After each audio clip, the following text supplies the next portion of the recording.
Hello friends, today we're building a toolbox, a heavy-duty rolling tool cabinet from Harbor Freight. The U.S. General line of tools. It's very solid and heavy-duty from what we felt so far. It weighs 151 pounds in the package, so you're going to need some help loading and unloading this. You open it up, the base is mounted on the bottom. The components are stored inside the box itself. So we're unpacked everything. We've got the case of hardware here, two different size bolts, one size washer, one size of nuts. Pretty simple setup to put together. We're going to start by putting the casters on. We have two non-steering casters. Those are going to go on either side, doesn't matter which side. And then we'll put the two steering casters on the opposite side from this. So far so good. First step is to secure the four caster wheels. The two on the bottom there don't swivel, and these two here do. And they have nice locks on them to lock them in place so they don't roll. And that's very good. The bolts come through from the top downward. Then you put one washer and one nut on each one, and you're good to go. After this, we're going to move on to the L brackets that go up. They're the main side support rails on the whole toolbox. Put those on next.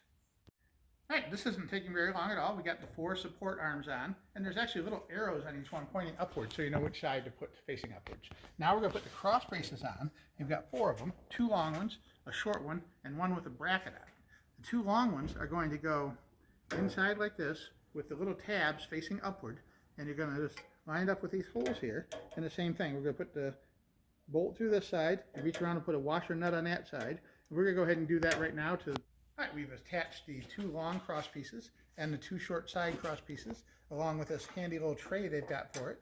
And the bolts just go right through it with nuts and washers on the back side. It's very simple, straightforward, easy to do, especially if you have a helper. You don't even really need a helper. I could have did this without the helper, but it certainly makes it go faster. And we put the tray on the side that has the swivels on it. And the handle will go up there, but I think there's a handle that goes up here too. I know we do the top part, but we'll get to that in a minute. Now we're going to tighten everything up and attach the main toolbox to it, I believe.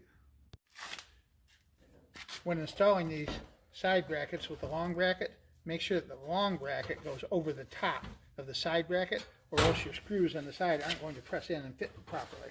Next, we're going to lift the toolbox into place and set it down in between these arms down onto that bracket that goes all the way around.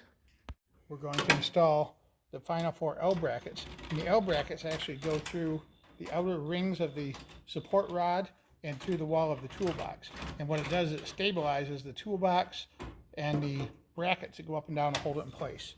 Make sure you mount the handle on the side at the same time you're putting this inner support bracket in, because we forgot and we had to take the bolts back out and then put the handle back on. And also, when you're putting these support brackets in each corner, don't tighten them up all the way till you get all four of them semi-tight and mounted, because sometimes you got to wiggle it back and forth a little bit to get the bolts to go in all the way to the holes.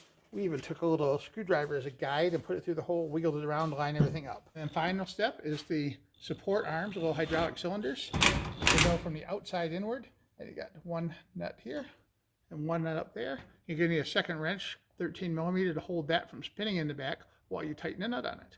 Once you get that done, screw the handle on top, and we're all done. Yeah. That turned out really well. It's a nice looking cabinet. Got a nice little storage area underneath. Very heavy duty, well built.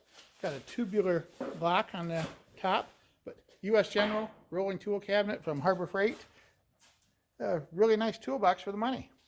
The regular price on this is $279, but it frequently goes on sale for $189. Just keep your eyes open and you can get a deal. Thanks for watching, and bye for now.